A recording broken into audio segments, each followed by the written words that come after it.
கல்யாணம் கல்யாணம் என்னம்மா அது? ஆஸ்பத்திரிக்கு போனா அங்க டாக்டர், இங்க வந்தா நீங்க. எல்லாம் உன் நன்மைக்கு தான்ப்பா சொல்றோம். என் நன்மை? ஆமாப்பா, வர வர என்னால முடியல.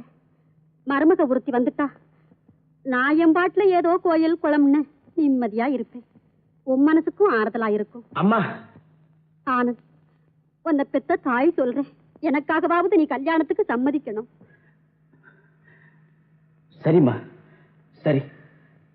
என் மனசுக்கு ஆறுதல் கிடைக்கதோ இல்லையோ, உங்க மன நிம்மதிக்காகவாவது இந்த வீட்டுக்கு ஒரு மருமக வேணுங்கிறீங்களே, அதுக்காகவாவது நான் கல்யாணம் செய்துக்கிறேன். போதுமப்பா, அது போதும்.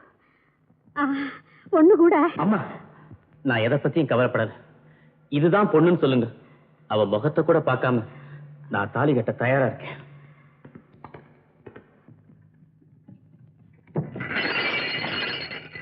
ஏ தாமரை, பார்த்து வரக்கூடாது? பார்த்து தானே வந்தேன். என்ன பார்த்து இல்ல, கட்ட பார்த்து வரணும், படிக்கட்ட பார்த்து வரணும். என்ன சிரிக்கிற? லவ்வா? அதெல்லாம் இங்க ஒண்ணு வேணாம். சினிமாவிலையும் கதையிலையும் தான் வேலைக்காரன் வேலைக்காரி லவ் பண்ணி கல்யாணம் பண்ணிக்கிறது. இந்த வீட்டை பொறுத்த வரைக்கும் வேலைக்காரி வேலைக்காரி தான், வேலைக்காரன் வேலைக்காரன் தான். இப்படி எல்லாம் வரும்னு தெரிஞ்சுதான் நான் தயாரா வச்சிருக்கேன். என்ன வச்சிருக்கேன்? Contract form. கான்ட்ராக்ட் ஃபார்மா? ஆமா, நானும் கையெழுத்து போட்டிருக்கேன், நீயும் கையெழுத்து போடு. ஐயோ, நான் எதையுமே படிக்காம கையெழுத்து போடக்கூடாதுன்னு எங்க அப்பா சொல்லியிருக்காரு. ஐயா, நான் படிக்கிறேன், நீ கையெழுத்து போடு. படிங்க. நிபந்தனை 1, நீ வருஷத்துல சரியா 11 மாசம் 29 நாள் தான் இந்த வீட்டுல வேலை செய்யணும். பாக்கி உள்ள ஒரு நாள் ஊரை சுத்தி விட்டு 2வது நாள் தான் வேலையில ஜாயின் ஆகணும். ஏன் இப்படி? Service cut. அப்படின்னா? அப்படி சர்வீஸ் கட் பண்ணலனா நீ யூனியன்ல சேருவேன், இன்கிரிமெண்ட் கேப்ப, போனஸ் கேப்ப, கொடுக்கலன்னா மறியல் பண்ணுவேன், கொடிய புடிச்சுக்கிட்டு உண்ணாவிரதம் இருப்பேன், ஒழிக ஒழிக அப்படின்னு கத்துவேன். அதெல்லாம் இருக்கு. 11 மாசம் 29 நாள் தான். இஷ்டமா இல்லையா? என்ன சும்மா நிக்க? இஷ்டமா இல்லையா? இஷ்டம்டா. நிபந்தனை 2, இது ஒரு பெரிய பங்களா. அத பார்த்தாலே தெரியுதே. இங்க அடிக்கடி விருந்தாளிங்க வந்துகிட்டே இருப்பாங்க. வரட்டும். வர்ற விருந்தாளிங்க பெரும்பாலும் சாப்பாட்டு வேலைக்கே கரெக்டா வருவாங்க. அப்படியே சாப்பிட்டு வந்திருந்தாலும் இங்க 2ஆம் தரம் சாப்பிடுவாங்க. சாப்பிடட்டும். ஏன்னா ஓசில கிடைக்குது இல்ல. அது சரி. சில சமயம் என்ன, பல சமயங்கள்ல வேலைக்காரங்களுக்காக எடுத்து வச்சிருக்கிற சாப்பாட்டையும் அவங்களே சாப்பிட்டுருவாங்க. அடப்பாவீங்களா. அந்த மாதிரி சமயத்துல உன் கோபத்தை பாத்திர பண்டங்கள்ல காமிக்க விடாது. நான் அப்படியெல்லாம் ஒண்ணும் செய்ய மாட்டேன். நீ செய்ய மாட்ட, எனக்கு தெரியும். இருந்தாலும் சொல்லி வைக்கிறேன், கேட்டுக்க. நிபந்தனை 3, சொல்லுங்க. புடவை துவைக்கும் போது புடவையை அடிச்சு கிழிச்சாரா அந்த புடவையை எஜமானியமா நமக்கு தருவாங்கன்னு அதை கிழிச்சிடப்படாது. ஏன்னா கிழிஞ்ச புடவையை ஒன்ன விட்டே தைக்க சொல்லி அதை அவங்களே கட்டினாலும் கட்டிக்குவாங்க. கட்டிட்டோம். நிபந்தனை 4, சாயங்காலம் வேலை முடிஞ்சு ஓம் பாட்டுக்கு வீட்டுக்கு போயிடப்படாது. வீட்டுக்கு போகாம இங்கேயே என் கூட இருக்கணும். இங்கேயே உன் கூடவா? ஆமா. எங்க அப்பா? உங்க அப்பா உங்க வீட்டோட, நீ என் கூட இந்த வீட்டோட. என்ன நான் சொன்னதுக்கு அப்புறம் தான் வீட்டுக்கு போகணும். என்ன பேசாம இருக்கிற? அப்படியே நான் வேலை கட்டு. அப்ப போடு கையெழுத்து. கையெழுத்து போட தெரியாதே. கையெழுத்து போட தெரியாதா? தெரியாது. அப்ப விரல் இருக்கா? எங்கே? வர வர ஆனந்த நடத்த சரியில்லை, பொறுப்பு இல்லாம இருக்கிறான். அவன் மேல நடவடிக்கை எடுத்துட்டா நீங்க வருத்தப்படக்கூடாதுன்னு சொல்லிட்டு போலான்னு வந்தேன். நடவடிக்கையா? ஆனந்த் மேலையா? அவனை நம்பி எத்தனை பேஷண்ட்டுங்க இருக்காங்க. கொஞ்சம் கவனக்குறைவினால அவங்களுக்கு ஆபத்து ஏற்பட்டா உங்க மகன்தான பதில் சொல்லி ஆகணும். ஆமா, எப்படியாவது நீங்க தான் அவனுக்கு புத்தி சொல்லணும். நானா? அந்த கட்டம் தாண்டியாச்சு. வேற வழி ஒண்ணுமே இல்லையா? ஒரே ஒரு வழி இருக்கு. அவனை வீட்டோட நீங்க கட்டி போட்டுட்டீங்கன்னா எல்லாம் சரியா போயிடும். கட்டி போடுறதா? நாங்க காயம்பட்டா போடுறமே கட்டு அந்த கட்டு இல்ல, இது வாழ்க்கையோட சேர்ந்த கட்டு. அதாவது கல்யாண கட்டு. அப்பாடி, நான் என்னமோன்னு நினைச்சு பயந்துட்டேன். நீங்க கல்யாணத்தை பத்தி சொல்றீங்க. 3 முடிச்சு போட்டா மூக்கணங்க ஏற்பட்ட மாடு மாதிரி சொன்னபடி காப்பான்ல. உண்மைதாங்க. ஆனந்த் கல்யாணத்துக்கு சம்மதிப்பான்னு நான் கொஞ்சம் கூட எதிர்பார்க்கல. உங்க பேச்ச கேட்டு அவன் சம்மதிச்சிருக்கான். இந்த புண்ணியம் எல்லாம் உங்களுக்கு தான். இப்ப பாவ புண்ணியத்தை பத்தி பேசி பிரயோஜனம் இல்ல. ஆனந்துக்கு ஏற்ற விழா, அவன் தொழிலுக்கும் உதவியா இருக்கக்கூடிய ஒரு பெண்ணா பார்த்து. பொண்ணெல்லாம் பார்த்தாச்சுங்க. பொண்ணு பார்த்தாச்சா? ஆமாங்க, பேச்சுவார்த்தை கூட முடிஞ்சு போச்சு. பொண்ணு ஊர்ல என் தங்கச்சி வீட்டுக்கு பக்கத்துல தாயில்லாத பொண்ணு, மூக்கும் முடியுமா நல்லா இருக்கா. பொண்ணு வீட்டுக்காரரு கல்யாணத்தை சீக்கிரமா வச்சுக்கணும்னு துடிக்கிறாங்க. ரொம்ப சந்தோஷம். நான் வந்த வேலை முடிஞ்சது, நான் வர்றேன்.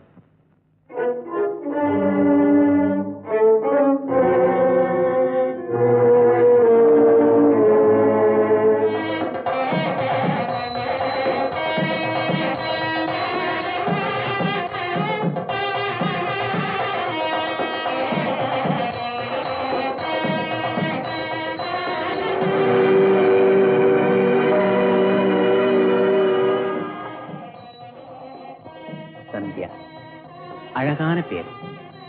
பேரை போலவே உன் முகமும் அழகாத்தான் இருக்கும்.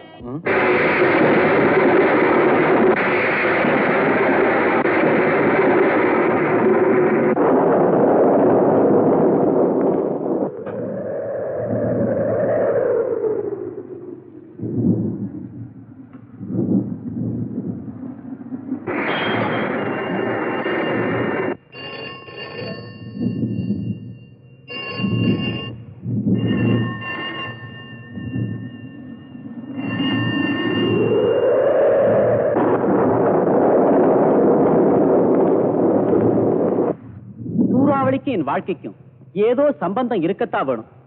இல்லாட்டா மறக்க முடியாத முதலிரவுல இந்த பேய் மழை எதுக்கு? சந்தியா, இளமையின் இனிய கனவுகளும் பூத்து குலுங்கும் கற்பனைகளும் நனவாகும் இந்த பொன்னான இரவை யாருமே மறக்க மாட்டாங்க. அதே போல என் வாழ்க்கையிலும் மறக்க முடியாத ஒரு இரவு இருக்கு.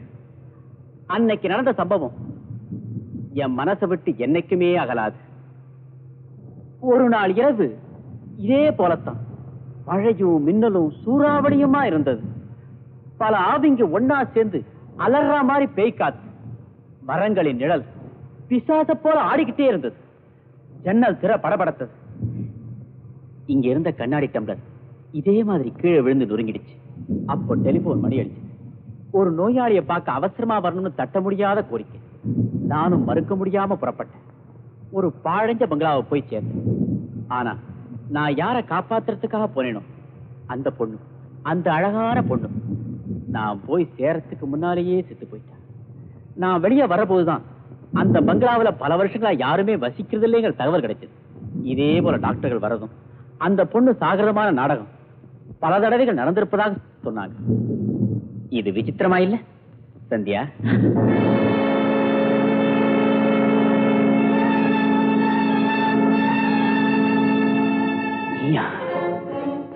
இங்கேயும் வந்துட்டியா? ஏன் வந்த? யார் நீ? பதில் சொல்லு. யார் நீ? ஏன் பேசாம இருக்க? யார் நீ? உண்மை சொல்லு. யார் நீ? யார் நீ?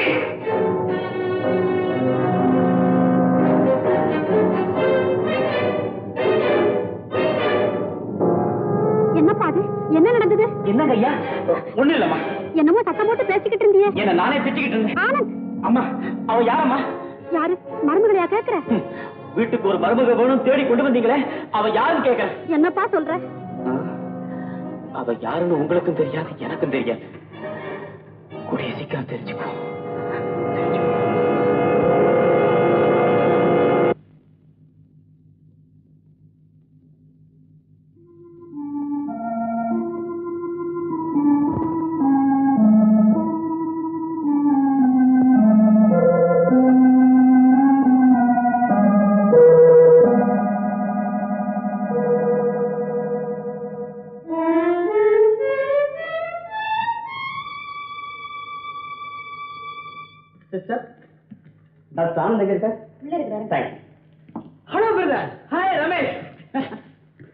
ஆமா, ஹாஸ்பிட்டல்ல வேலை அதிகமா இருக்குதோ? 24 மணி நேரம் இங்க இருக்கிற அம்மா சொன்னாங்களே. எப்போ இங்க இருந்தா? அண்ணி சும்மா விட்டுறாங்களா? நீ அவளை பாத்திய? இல்ல, பார்க்கல, பார்க்க மாட்டேன். என்னதான் இருந்தாலும் உன் தம்பி தான்.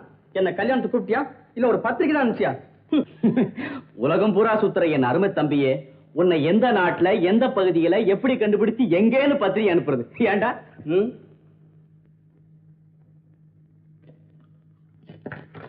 இதப்பா தைரியம். ஆனந்த் அண்ணனுக்கு கல்யாணம், இதுவரைக்கும் என்ன கூப்பிடல, பத்திரிக்கையை அனுப்பல. ஆனந்த் கல்யாணம் முடிஞ்சு போச்சு, நான் போகல. இனி அவன் முகத்துல முழிக்க மாட்டேன். இனிமே அவன் வீட்டுக்கும் போக மாட்டேன். ரமேஷ், என் வீட்டுக்கும் வந்துட்ட, என்னையும் பார்த்துட்டேன். ஓ, என்ன செய்யறது? உன்னை பார்க்கணும்னு தோணுச்சு, வந்துட்டேன். ஆனா அண்ணிய பார்க்கலையே. சரி, வா வீட்டுக்கு போலாம். கல்கத்தால இருந்து காலையில பிளேன்ல வந்தேன். இப்ப பம்பாய்க்கு புறப்பட்டு இருக்கேன். டைம் ஆயிடுச்சு. மறுமுறை வந்து சந்திக்கிறேன். போய் தானே சொல்றேன். மெய்யா தான் சொல்றேன். டைரி காட்டவா? வேண்டாண்டா, வேண்டாம். அடுத்த முறை வரும்போது அண்ணிய சமைக்க சொல்லி சாப்பிட்ட போறேன். சரிதானே? பாய் பாய்.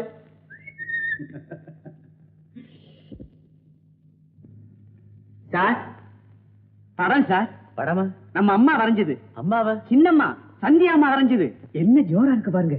கோயிலுக்கு பக்கத்துல மண்டபம், மண்டபத்துக்கு பக்கத்துல ஆலமரம். பாருங்க சார், பெரிய கடல்ல சின்ன படகு, பொண்டாட்டியோட சண்டை போட்டுக்கிட்டு திரிஞ்சு வர புருஷன் மாதிரி தனியா போகுது. பாவம். 3 மரம் குடிசை கேட்டு இங்க பாருங்க ஆறு தண்ணி போகுது பாருங்க ஆத்துல.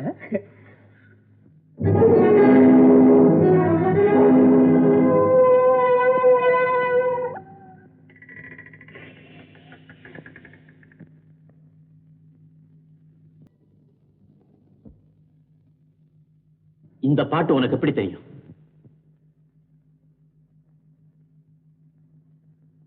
எனக்கு ரொம்ப நாளா தெரியும்.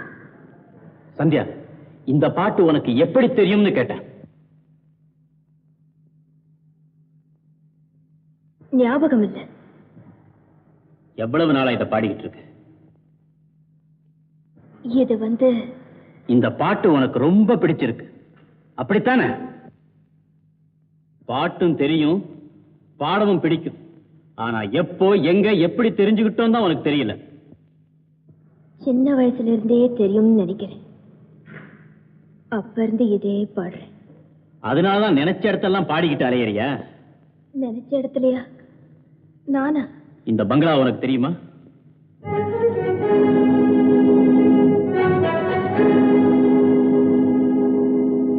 எங்கேயோ பார்த்த மாதிரி ஞாபகம். எங்க? எங்கன்னு சரியா சொல்ல முடியல. சொல்ல முடியும், ஆனா சொல்ல மாட்டேன். சொன்னா எங்க உன் சுயரூபம் தெரிஞ்சிருமேன்னு பாக்குறியா? சொல்லு, இந்த பங்களாவுக்கு எப்பாவது போயிருக்கியா? இல்ல, உண்மையிலேயே இந்த பங்களா இருக்கா இல்லையான்னு கூட எனக்கு தெரியாது. அப்படின்னா இந்த படத்தை எப்படி வரைஞ்ச? என் கற்பனையால. கற்பனையா? இந்த பங்களாவை எப்போ பார்த்திருக்கேன் இப்பதானே சொன்ன. ஒருவேளை இந்த பங்களா மாதிரி உள்ள படத்தை பார்த்திருப்பேன். ஓஹோ, அந்த படத்தை பார்த்து இந்த படத்தை எழுதின இல்ல? நான் படம் எழுதுறத நீங்க விரும்பலன்னா இனிமே எழுத மாட்டேன்.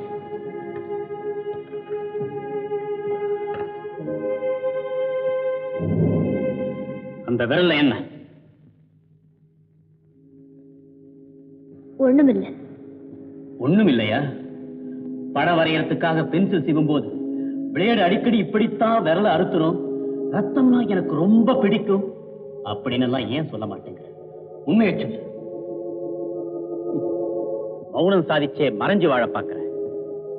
இனிமே அது நடக்காது. சந்தியா, விதவிதமான வர்ணங்களை பூசி அழகான ஓவியத்தை உருவாக்குற மாதிரி பயங்கரமான உன் சுயரூபத்தை அமைதியான பார்வையாலும் அழகான வார்த்தைகளாலும் மூடி மறைச்சு எங்களை எல்லாம் ஏமாத்த பார்க்கிற. இது கற்பனையால எழுதின சித்திரமா? இல்ல, நிச்சயமா இல்ல. இது பேய்களின் பிரதிபிம்பம், பிசாசுகளின் ஞாபக சின்னம்.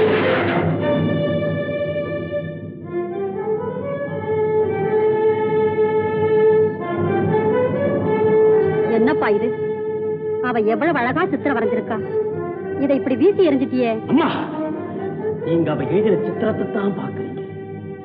நிமிஷத்துக்கு நிமிஷம் அவ உருவம் மாறிக்கிட்டே இருக்கிற விசித்திரத்தை நீங்க பார்க்கலம்மா, பார்க்கல.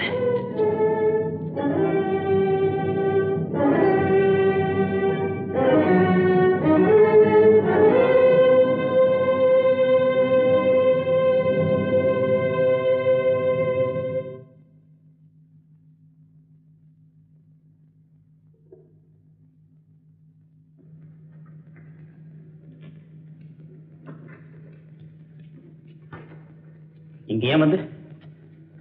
உங்ககிட்ட சில விஷயங்களை மனம் விட்டு பேசலாம் தான் வந்தேன். என்கிட்ட இருந்து ஏன் இப்படி விலகி விலகி போறீங்க? எதுக்காக என்ன வெறுக்கிறீங்க? எதுக்காக?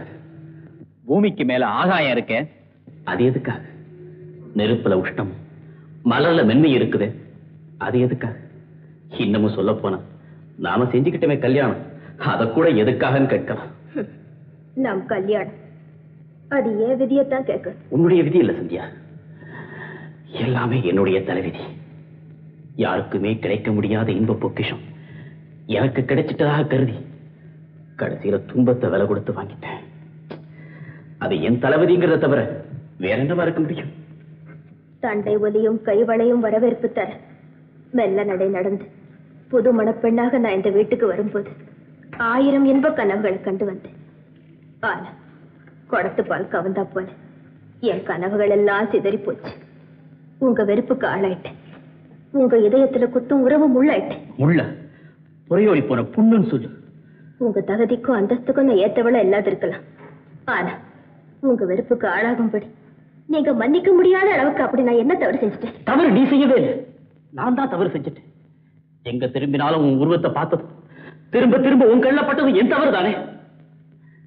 விரக்தி அடைஞ்ச என் வாழ்க்கை மறுபடியும் சீர்படணுங்கிற மத்தவங்க பிடிவாதத்தால விரும்பியோ விரும்பாமலோ நான் இந்த கல்யாணத்தை செஞ்சுக்கிட்டேன். இந்த உலகத்துல எனக்கு எங்க தேடியும் அழகு கிடைக்கவே இல்லை. சுடுகாட்டு பகுதியில பிரேதங்களின் உலகத்துலதான் எனக்கு அழகு கிடைச்சிருக்கு. அழகு ரொம்ப ஆபத்தானது, ஆட்டி வைக்க சக்தி படைச்சதுன்னு சொல்லுவாங்க. அதை நான் அனுபவிக்கிறேன், நல்லா அனுபவிக்கிறேன்.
இந்தாங்க கோவில் பிரசாத்.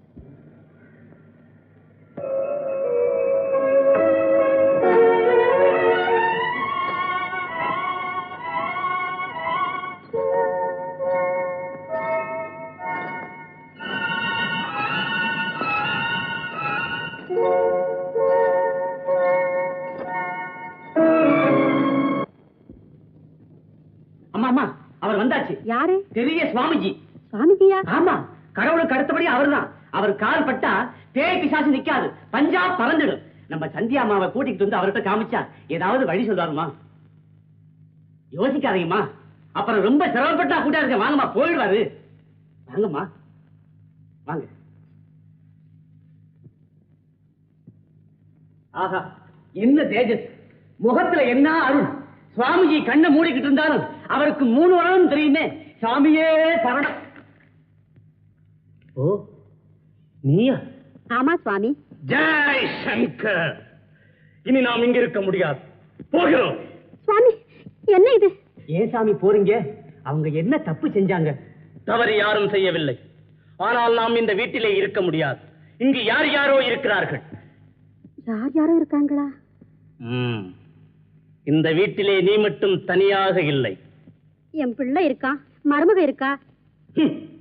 மருமகள்? அவள் உன் மருமகள் இல்லை. ரத்த வெறி பிடித்தலையும் ஒரு காட்டேன். அவள் இங்கிருந்து போக மாட்டாள். சுவாமி, எங்க மேல கருணை காட்டுங்க. நீங்க தான் காப்பாத்தணும். நான் இப்பவே போய் அவளை கூட்டிக்கிட்டு வரேன். அது நடக்காது. அவள் என் எதிரிலே வரமாட்டாள். அவளை பிடித்திருக்கிற காற்று அவளை என் எதிரே வரவிடாது. வேண்டும் என்றால் போய் அழைத்துப்பார். அவள் என் எதிரிலே வரவே மாட்டாள்.